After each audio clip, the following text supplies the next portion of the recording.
নমস্কার বন্ধুরা, সবাইকে স্বাগত জানাই আমার চ্যানেলে।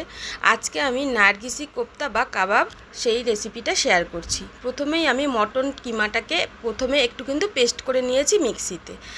এবার আমি সেটাকে একটা প্রেসার কুকারে দিয়ে দিলাম বেশ খানিকটা গোটা গরম মশলা, একটা তেজপাতা, একটুখানি আদা, 10-12টা রসুন আর একটা বড় সাইজের পেঁয়াজ আর অল্প একটু জল দিয়ে এবার এটাকে আমি সিটি দিয়ে নেব। আমি কিন্তু এখানে নুন দেইনি, দিয়ে প্রায় আমি 3-4টে মতন কিন্তু সিটি দিয়েছি, খুব ভালোভাবে যাতে এখানেই সেদ্ধটা হয়ে যায়। এবার সেদ্ধ হয়ে যাওয়ার পর এটাকে ঠান্ডা করে নিলাম। ঠান্ডা করে নিয়ে সব উপকরণ একসাথে নিয়ে তার সাথে কয়েকটা কাঁচা লঙ্কা কুচি দিয়ে আবার এটাকে পেস্ট করে নিলাম। খুব সুন্দর করে কিন্তু এটা আমার পেস্ট হয়ে গেছে। এবার কয়েকটা গুঁড়ো মশলা আমি এখানে অ্যাড করছি। প্রথমে দিয়ে দিলাম হলুদ গুঁড়ো, একটু জিরে গুঁড়ো, একটুখানি নুন, একটু লঙ্কার গুঁড়ো আর একটু গোলমরিচের গুঁড়ো দিয়ে এবার বাইন্ডিংয়ের জন্য আমি দিয়ে দিচ্ছি একটু বেসন। ছাতু দিলেও কিন্তু খুব ভালো হবে। আর যদি কেউ চান তাহলে কিন্তু এখানে ডিম দিতে পারেন, আমি কিন্তু ডিম এখানে দিচ্ছি না।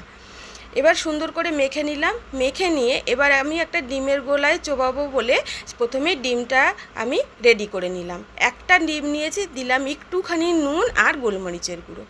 এবার ব্রেড ক্রাম্বসের মধ্যেও সামান্য নুন আর গোলমরিচের গুঁড়ো দিয়ে এটাকেও রেডি করে নিচ্ছি।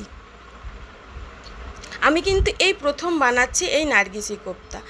আমার কাছে কিন্তু খুব ভালো লেগেছে, দারুণ লেগেছে আমার এই রেসিপিটা। যাই হোক, এবার আমি অল্প অল্প করে নিয়ে হাতের মধ্যে এবার ডিমটাকে কিন্তু আমি সেদ্ধ করে নিয়ে হাফ করে রেখেছিলাম, সেই হাফ ডিমটার ওপরেই ভালো করে চারিদিক থেকে এবার মাংসের মিশ্রণটা আমি কিন্তু লাগিয়ে নেব। এই যে খুব সুন্দর করে কিন্তু চারিদিক দিয়ে আমি কিন্তু লাগিয়ে নিচ্ছি। এইবার দেখুন আরেকটা আমি করে দেখাচ্ছি। এভাবে হাতে ভালো করে প্রথমে নিয়ে নিলাম মাংসের মিশ্রণটা, এবার ওপরে একটা ডিম সেদ্ধ আবার হাফ দিলাম, দিয়ে আবার চারিদিক থেকে মাংসের মিশ্রণটা খুব সুন্দর করে আমি লাগিয়ে নিচ্ছি। এভাবে সবকটা আমি কোপ্তা রেডি করে নেব। সবকটা রেডি হয়ে গেছে। এবার ডিমের গোলায় চুবিয়ে নিয়ে ব্রেড ক্রাম্বসে দিয়ে দিচ্ছি। আমি একবারে সবকটা ডিমে কিন্তু দিয়ে আমি ব্রেড ক্রাম্বসে দিচ্ছি, একটা একটা করে দিচ্ছি না, তাহলে আমার এভাবে না করলে বেশ সুবিধা হয়, সেই জন্য আমি এইভাবে করছি। কেউ চাইলে এভাবেও এক কোটেও দিতে পারেন, আমি আজকে ডবল কোট করেছি। আবার একটুখানি ডিমের গোলায় দিয়ে আবার ব্রেড ক্রাম্বসে ভালো করে সবকটা কোট করে নেব। ব্যাস রেডি।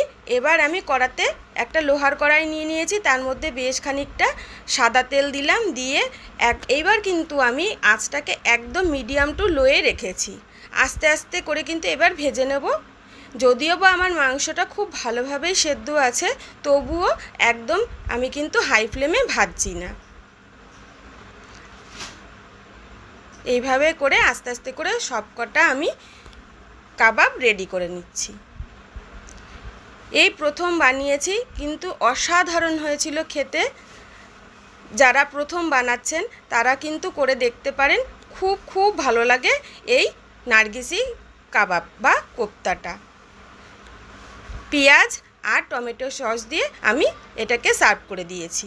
কেমন লেগেছে অবশ্যই কিন্তু আমাকে কমেন্ট করে জানাবেন, আর একটু সাবস্ক্রাইব করে আমার পাশে থাকবেন।